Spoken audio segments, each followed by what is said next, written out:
Je vais commencer par une question qu'un frère m'avait posée. Alléluia.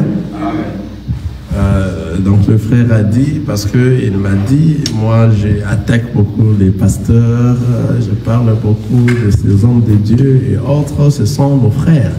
Et il a ouvert la parole là où on dit, si un frère, amen, si un frère tombe ou bien il fait quelque chose qui n'est pas bien, il faut s'approcher auprès de lui, alléluia, et puis lui dire de quoi est-ce qu'il s'agit, de ce qu'il est en train de faire qui n'est pas bien, alléluia. Amen. Amen. Et la parole ne ment pas. Et la parole a raison, n'est-ce pas? Mais il faut bien comprendre maintenant, lorsqu'on dit un frère, alléluia, la parole a bien souligné, si un frère, alléluia, amen. Si un frère, c'est-à-dire un frère, nous devons connaître réellement c'est qui un frère.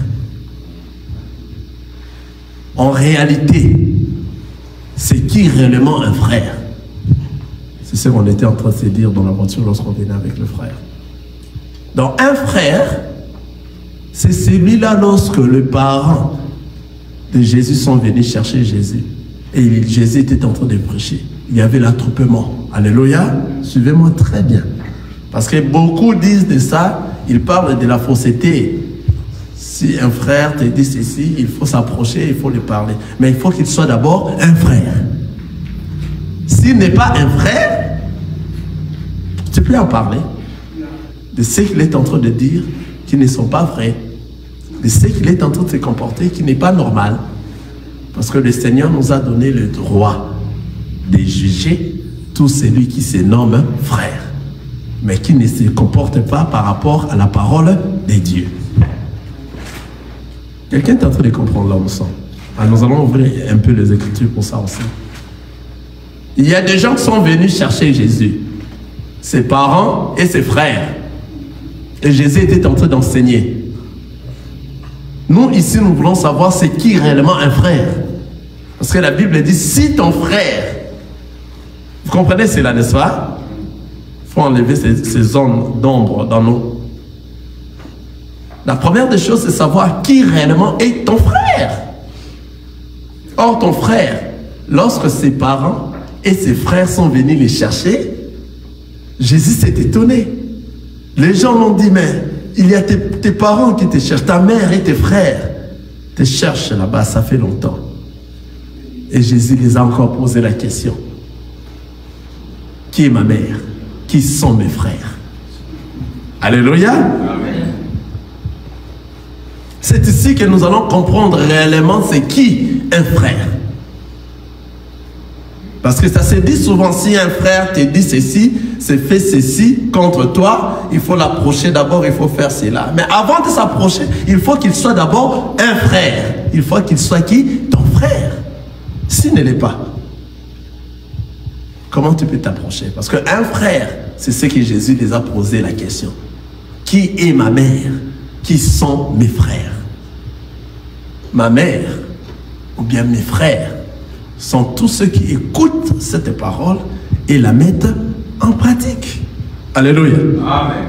Maintenant, un pasteur qui ne met pas cette parole en pratique, ce n'est pas mon frère. Quelqu'un est en train de voir ça? Il est en dehors de la parole. Il ne met pas ce qui est écrit en pratique. Dans là où il est, il dirige dans son église. On dit ça souvent comme ça. Dans l'église, là où il est entré, il est dans les services.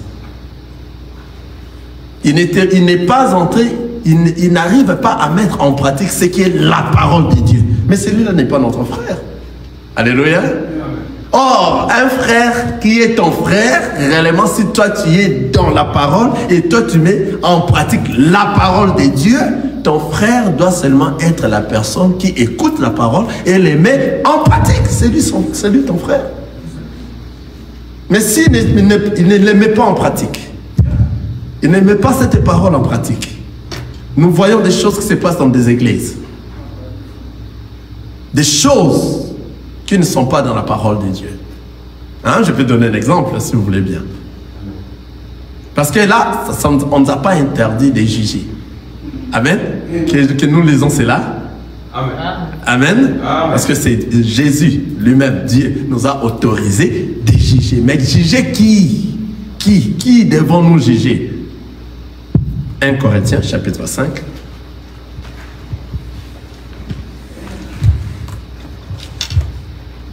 On n'a pas assez de temps. Nous allons introduire aujourd'hui seulement ce que nous allons continuer, cet enseignement que nous avions prévu sur les 10 vierges. Nous allons introduire ça seulement, juste une introduction aujourd'hui, mais laissons-nous passer un peu dans ça. 1 Corinthiens chapitre 1 Corinthiens chapitre 5. Nous lisons dans le verset 11.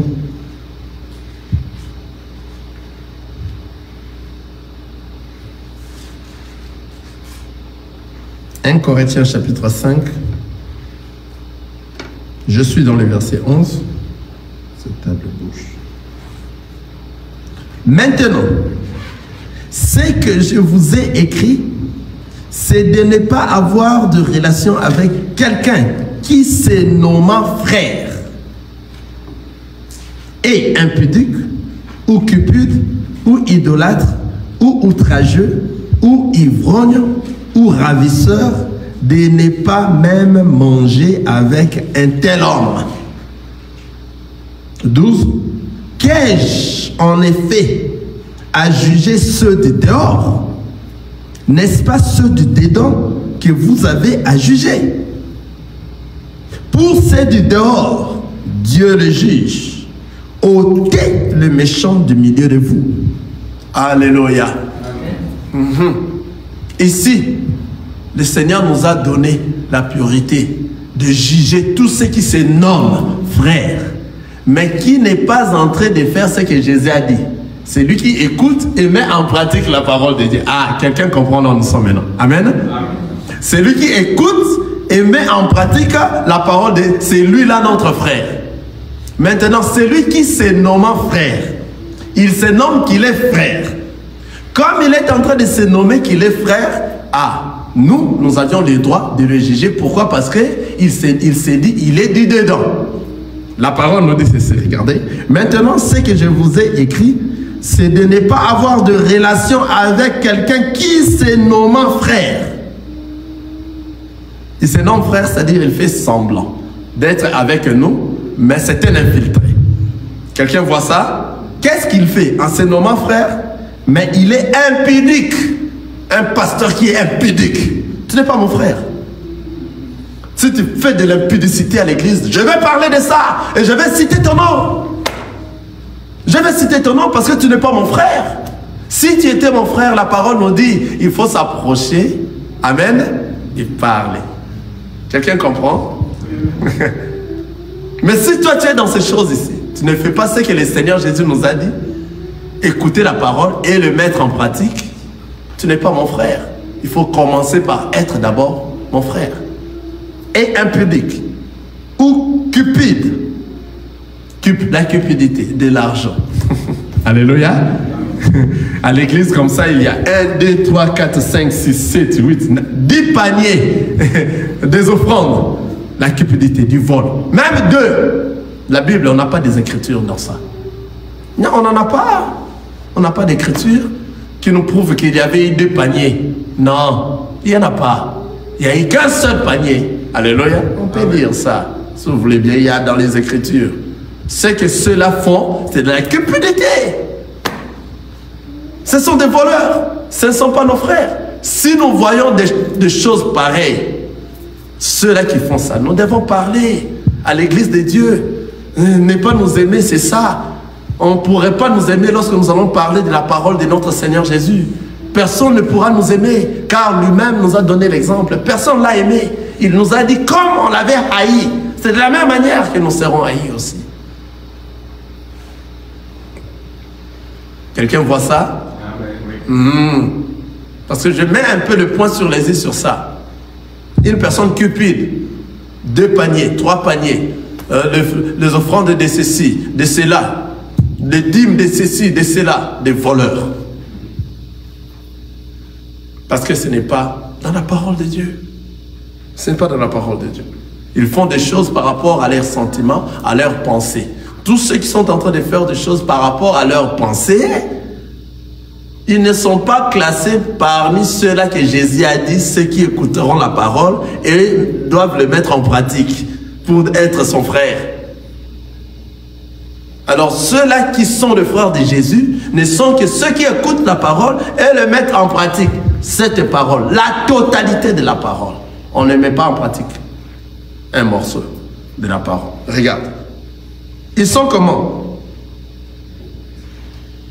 Ils sont idolâtres. Ils sont dans l'idolâtrie. Ou outragés. Ou ivrognes. Ou ravisseurs.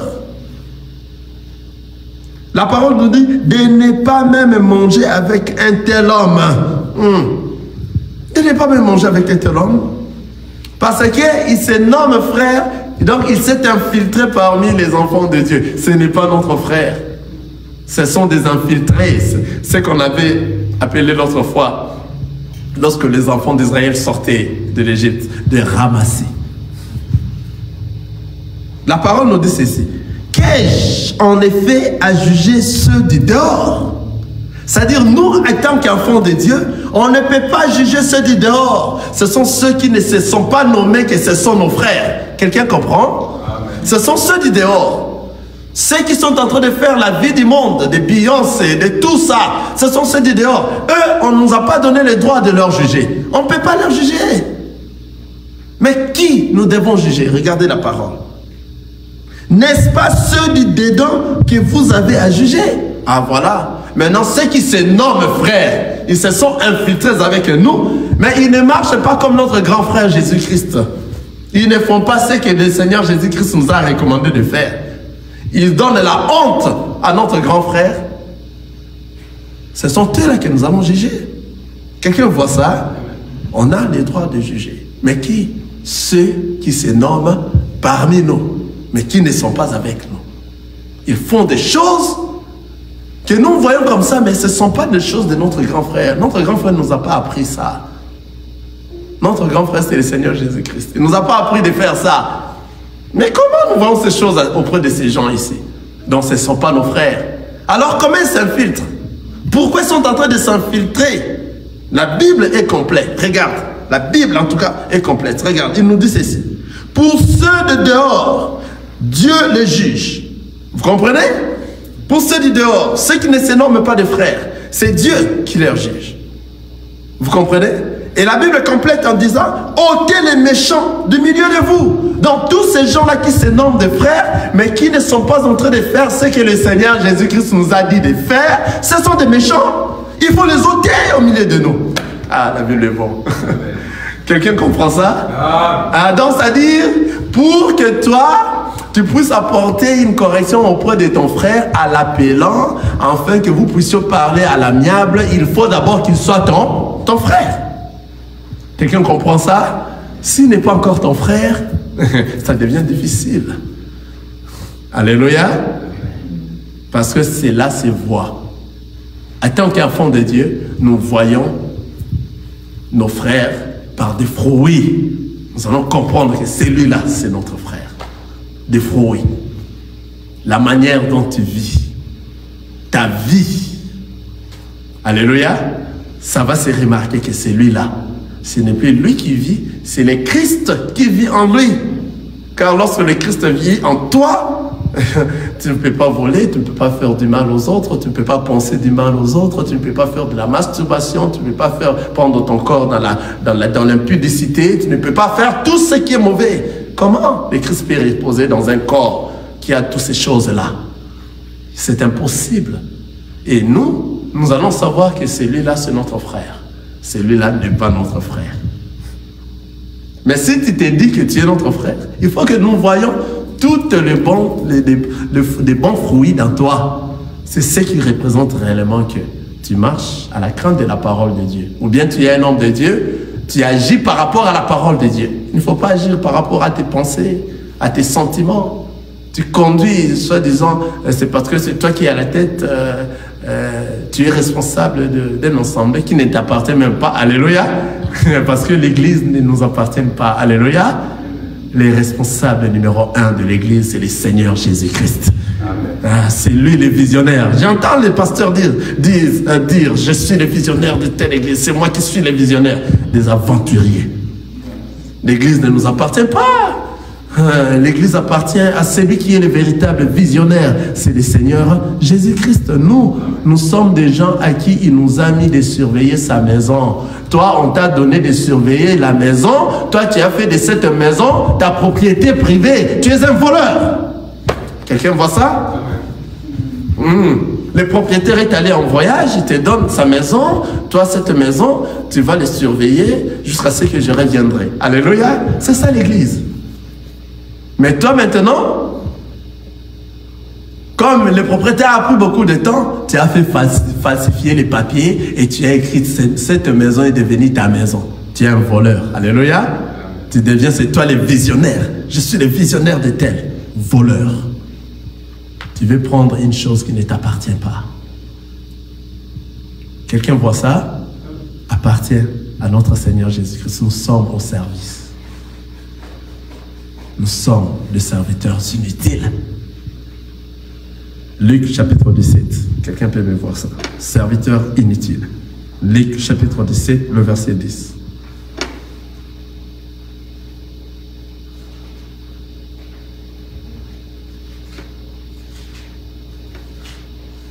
La Bible nous dit, vous de même, quand vous avez fait tout ce qui vous a été ordonné, dites, nous sommes des serviteurs inutiles. Nous avons fait ce que nous devions faire. Alléluia. Amen. Ce qu'on vous a ordonné de faire, après avoir le fait, dites que nous sommes des serviteurs inutiles. Car le serviteur important qui est utile, c'est le Seigneur Jésus-Christ. Nous, on nous a dit de faire des choses. Ce que nous sommes en train de faire, il nous a envoyés et il nous a donné mandat et il nous a rempli de son intelligence et de sa sagesse. C'est comme s'il t'a donné une maison et il revient. Alléluia. Que toi tu gardes cette maison. Il ne faut pas faire de cette maison ta propriété privée. Ça ne t'appartient pas. Ce n'est pas à toi. Nous sommes des serviteurs inutiles. Vous de même, quand vous avez fait tout ce qui vous a été ordonné, vous suivez cela? Tout ce qui vous a été ordonné, dites, nous sommes des serviteurs inutiles. Nous avons fait ce que nous devions faire. Alléluia. Voilà. Ce n'est pas toi qui es le visionnaire de l'église. Ah, tu n'as même pas de kilo dans ta bouche de dire ça. L'église est conduite par le Seigneur Jésus-Christ. C'est lui, le visionnaire de l'église.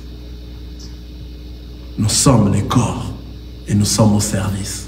Et nous autres qui représentons devant ici, nous sommes des serviteurs inutiles.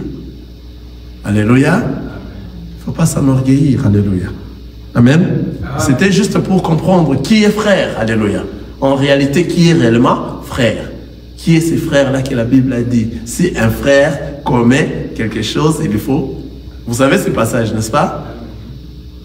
C'est pour ça qu'on a bien voulu exhiber et voir réellement qui est ton frère. Amen. Voilà, nous allons aller dans ce que nous allons parler aujourd'hui parce que je l'avais promis. Revenir encore sur les 10 vierges. Et ça sera juste une introduction parce qu'on n'a plus de temps. Malgré qu'on a commencé en retard, mais nous devons finir à 14h30. Nous allons introduire les 10 vierges. Amen. Ce sont des choses que nous sommes en train de rappeler seulement parce que nous avions déjà en plusieurs fois parlé sur ça, cet enseignement. C'est un grand enseignement qui va nous prendre vraiment du temps.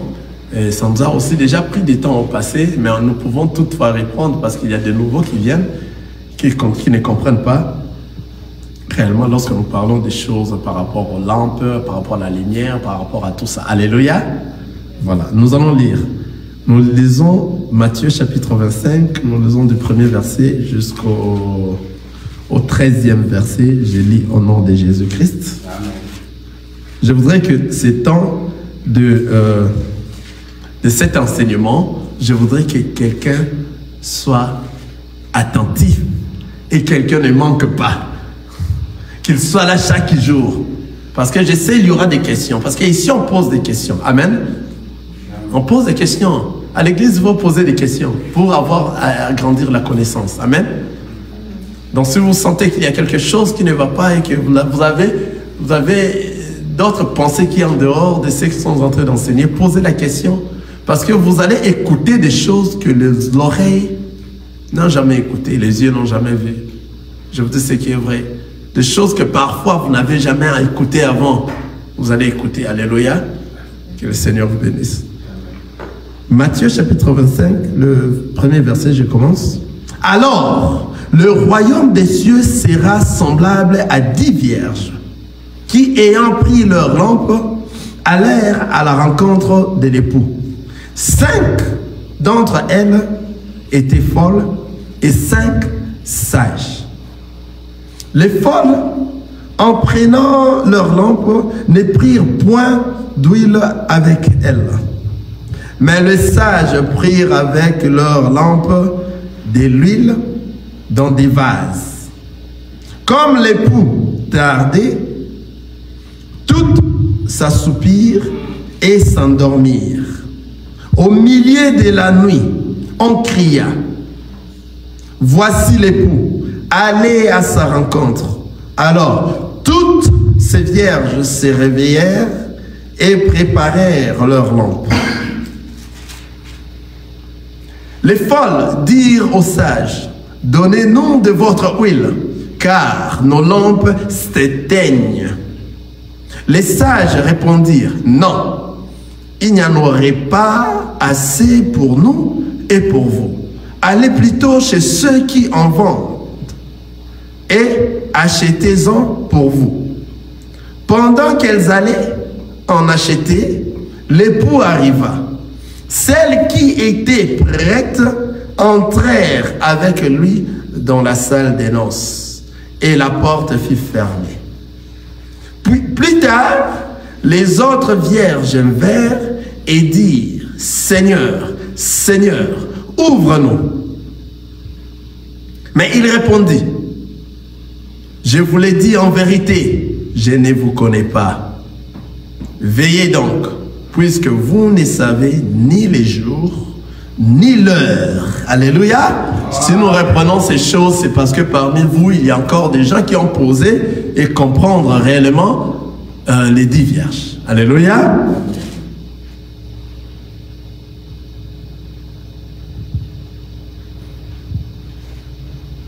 Alléluia. Amen. Ici, nous avions constaté que les 10 vierges, la première des choses qu'elles avaient, et tous avaient des lampes. Amen. Amen. Amen. Donc, il y avait 10 vierges qui devaient sortir d'un endroit pour aller à la rencontre de l'époux. Nous allons juste introduire aujourd'hui. Amen. Amen. Que le Seigneur te touche, afin que tu sois là tout ce temps ici de cet enseignement, parce que ça va te faire de bien et tu auras une grande connaissance avec toi et tu vas comprendre ces choses. Alléluia. Il y avait 10 vierges qui se sont mis en route pour aller à la rencontre de l'époux. C'est-à-dire, ces 10 vierges sont sorties de quelque part pour se mettre dans la route pour aller à la rencontre. Alléluia. Et les tous avaient des lampes. Et dans des lampes, il y avait de lumière. C'est-à-dire, si les 10 vierges avaient des lampes, c'est-à-dire, le chemin était obscur, n'est-ce pas? Ouais. Amen. J'aime que vous participez aussi.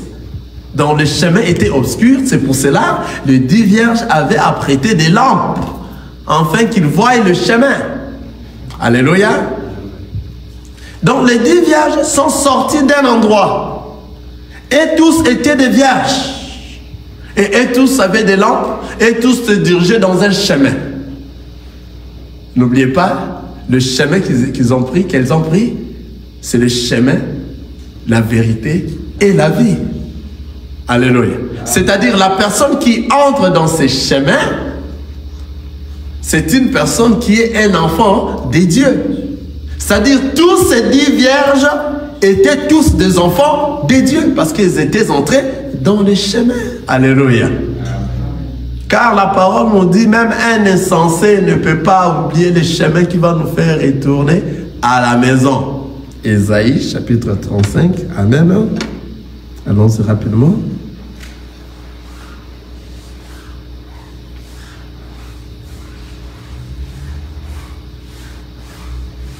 Ésaïe.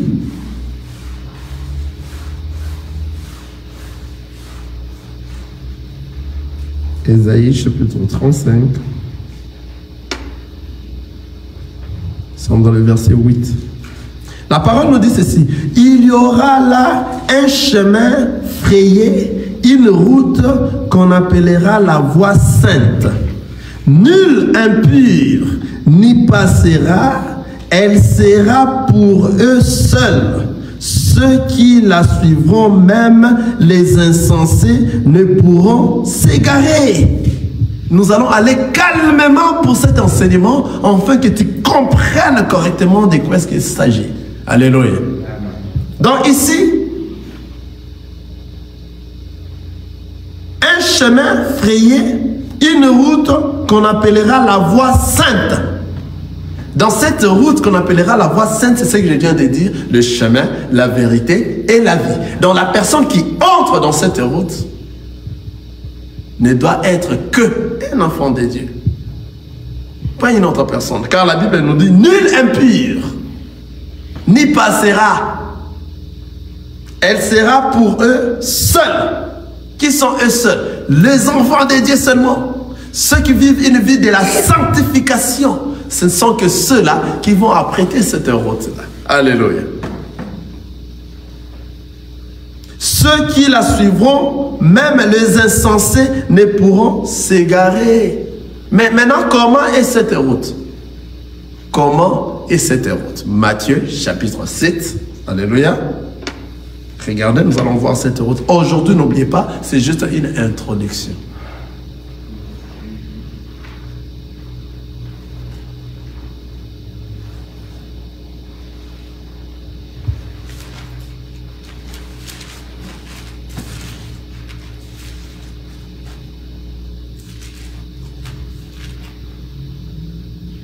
Matthieu chapitre 7, le verset 13.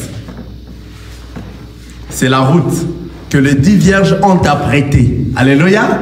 Nous avions dit d'abord les 10 vierges. Les 10 sont sortis de quelque part et ils ont apprêté une route. Et les 10 avaient des lampes et dans des lampes il y avait des lumières. Amen. Et ils sont apprêtés dans un chemin. Et nous avions dit, ce chemin, c'est un chemin frayé que nul impur ne peut entrer dans ce chemin, que ce sont que des enfants de Dieu. Amen. C'est ce que nous avions dit jusque-là.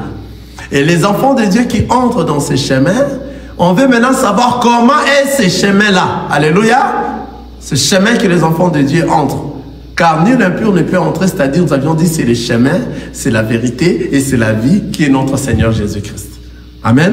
Maintenant, dans Matthieu chapitre 7, le verset 13, nous allons voir, regardez, nous allons connaître, pour connaître c'est comment et sera ce chemin.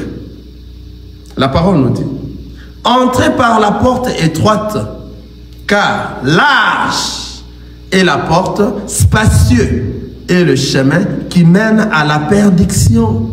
Et il y en a beaucoup qui entrent par là. Ah, la porte étroite, c'est la route que nul impur peut emprunter, n'est-ce pas? Comment sera cette route? C'est étroite. Parce que c'est étroit, pourquoi? Large est la porte, spacieux est le chemin qui mène à la perdition. Et il y en a beaucoup qui entrent par là. Alléluia. Amen. Mais étroit est la porte, resserrée le chemin qui mène à la vie. Et il y en a peu qui les retrouvent. Est-ce que vous avez suivi cette nuance? Cette nuance-là, suivez très bien, je reprends. La route qui mène à la perdition, c'est spacieux et large.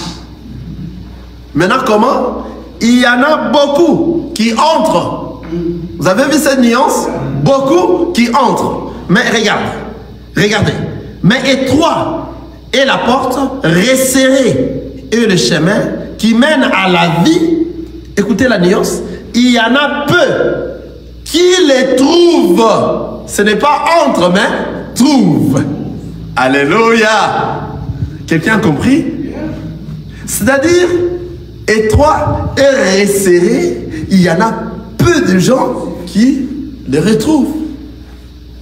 Donc, il n'y en a pas assez de gens qui retrouvent la porte. Quelqu'un voit ça? Il n'y a que peu de gens qui retrouvent. Regardez.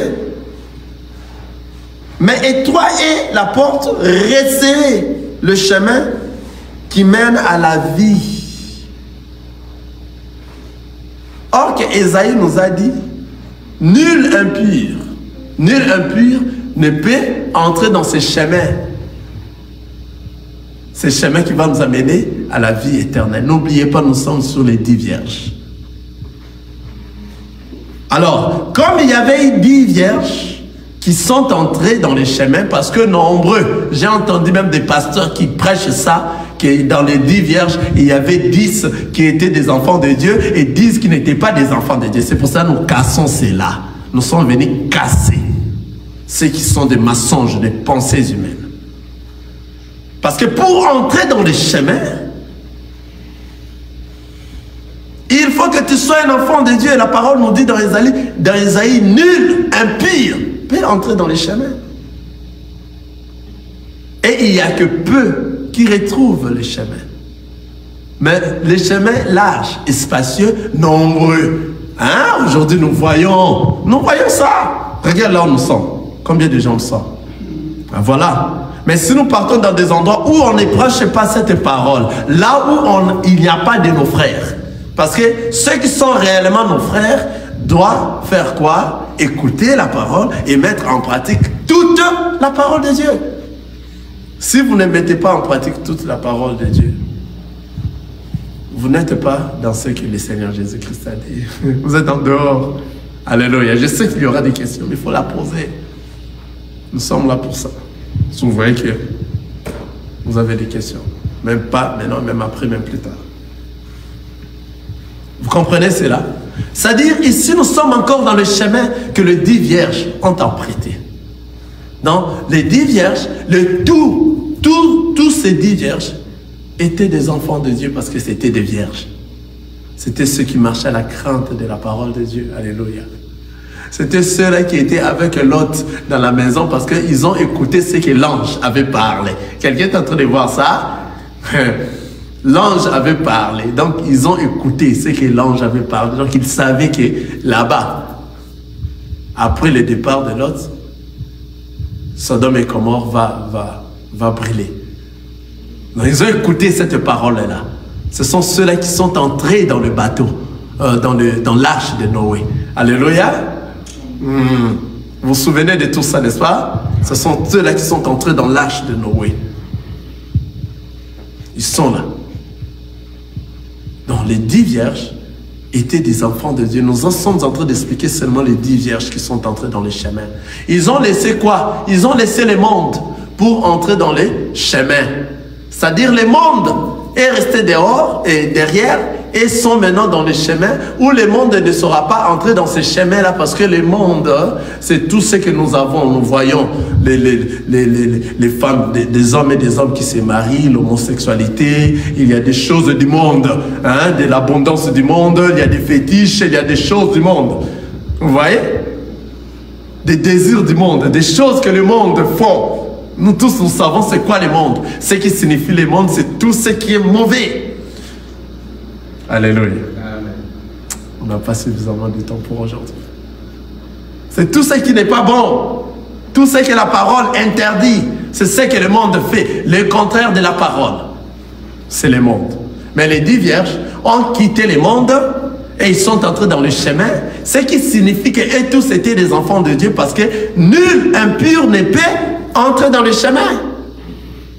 Tout celui qui est impur ne pourra pas entrer, mais elles sont entrées dans le chemin, ce qui veut dire que les 10 vierges, c'est ce qui constitue l'Église. Alléluia.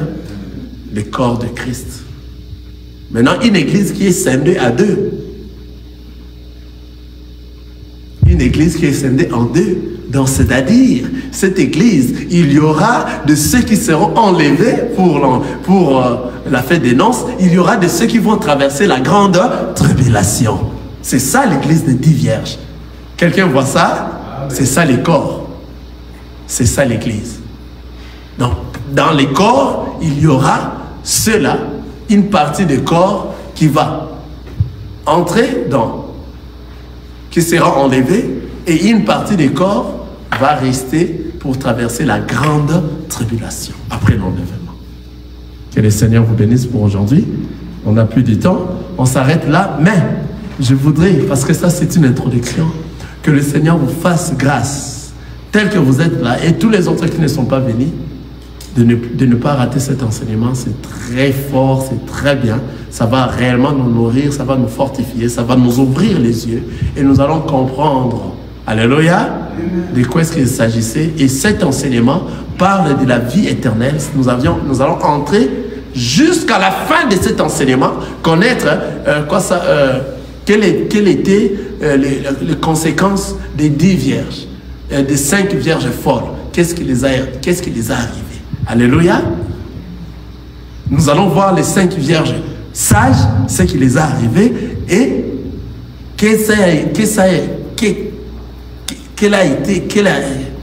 je n'arrive pas bien à la formuler. La cause, des 5 vierges folles. Qu'est-ce qui leur arrivera? C'est vraiment très profond. Et je vous demanderai en tout cas de ne pas manquer. Et si vous avez même des connaissances, il faut leur informer pour venir écouter ces enseignements. C'est très profond. Que le Seigneur vous bénisse. Amen.